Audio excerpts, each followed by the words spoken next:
what's up, guys? You're taping us for what reason? I saw your sign. I want to come ask you some questions. So for what reason? Shut off the cameras, first of all. Shut off the cameras. We all record everything. Please respect our privacy. What's wrong? You don't want us to record? Yeah. I don't want you to record. Why not? Because I don't want you to record. We're just going to ask a couple questions about Islam. Well, we're not going to shut off the cameras. You're not going to answer them? Shut off the cameras. All right. Thank you.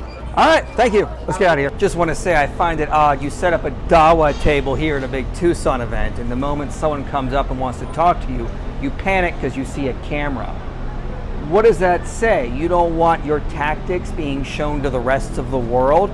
You only want to try to get people caught off guard, and you don't want to actually be exposed what you're doing here on the streets of our city here. If what you're doing is honest, if you're just doing some honest Dahwah out here, it shouldn't matter if there's a camera on you or not, because it all should just be honest outreach. Why do you panic the moment you see a camera if what you're doing is honest? Is Dahwah deception? You tell me.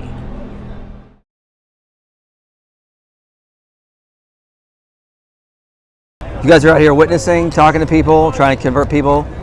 Yeah, we're teaching people about Jesus Christ. Cool. So what do you believe about Jesus? We believe he's our Savior. He came to the world. He's the Son of Mary. That's it? He's the Son of God. Yeah. So would you say he's Yahweh? Yeah, I would. Would you say he's El? Yeah, I don't know. I'm not too familiar. I don't know. I don't want to comment on that one. Kind of an important question, because I remember reading up on LDS that you guys think El is the Father and Yahweh is the Son. So these would be different. Okay. In that way, then yeah. We think El and Yahweh would be different. So if there was a verse in the Bible that said they were the same, what would you say to that? I'd love to see one. Okay, let's go to the Bible then. Sure. Numbers 23, starting 7. Balaam took up his discourse and said, "From Aram Balak has brought me, the king of Moab from the eastern mountains. Come, curse Jacob for me. Come, denounce Israel." Then the next verse, "How can I curse who God has not cursed? How can I denounce who the Lord has not denounced?" Now, if you look in the Hebrew, Balaam is very clear. It says El Yahweh. So El Yahweh. How can I curse who El has not cursed? How can I denounce who the Lord has not denounced? We see here El and Yahweh are the same God. They're not different gods. They're not ontologically distinct, so to speak. They are one and the same. So the Bible seems to teach that El and Yahweh are the one God, not two distinct beings. Yeah. I mean, we would say they're one God, two distinct beings. One God. Yeah. One God in purpose. One God in purpose. See there? Yeah. There you go, though. That was a little different, though.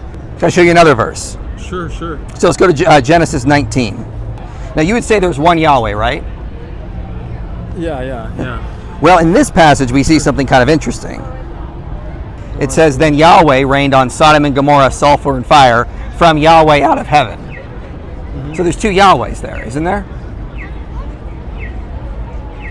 I'm not sure. I've never read this verse or looked into the verse or read it in Hebrew. So Interesting. How much of the Bible have you guys read? all of it. All of it? But you say you never read this verse. Okay. Well, sorry. I've read this verse, but I've never studied this verse or this chapter. Interesting. Okay, fair enough. But yeah. do you kind of see the issue here? Do you think the Bible teaches there is just one God ever? So, yeah. This is a long discussion. This is what I love to do, though. Do you like? I love talking theology too, but this would take a while. Well, you got somewhere to be? We do actually. You do? Okay, no problem. So I just want to leave you with one more thing, though. So if there is one God in the Bible, okay, and the early church taught there was one God, yet there are three persons that are the one God. Okay, where is Mormonism in there? Like, where do we see the early church talking about Mormonism? Because the one thing we can say about the church fathers is they lack the gift of brevity. They very much responded to every heretical group they could think of. Do you see any evidence of Latter-day Saint theology in the early church? Where is the Mormons or the LDS theology in the early church if this is what Jesus taught? Like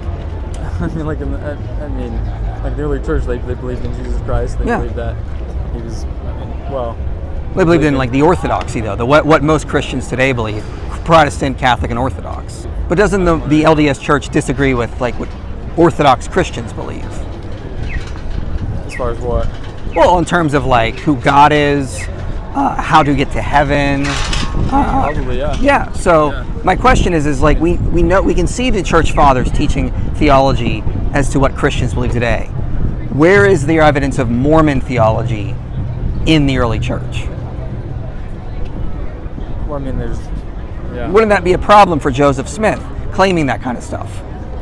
there's a lot of apologists for our church that could talk to things like that. Okay, appreciate it. Obviously, we're younger, don't know as much. Well, appreciate you talking with me. I just want to get your thoughts on just some stuff to think about. What I would encourage you guys to do is go home and research that stuff. If Joseph Smith is a prophet, find his theology in the church fathers, because again, they responded to so many heretical groups. There should be some group there that was teaching Mormonism early on that you could say, there they are. And that's why we can show they were the first Christians. We don't see any evidence of that.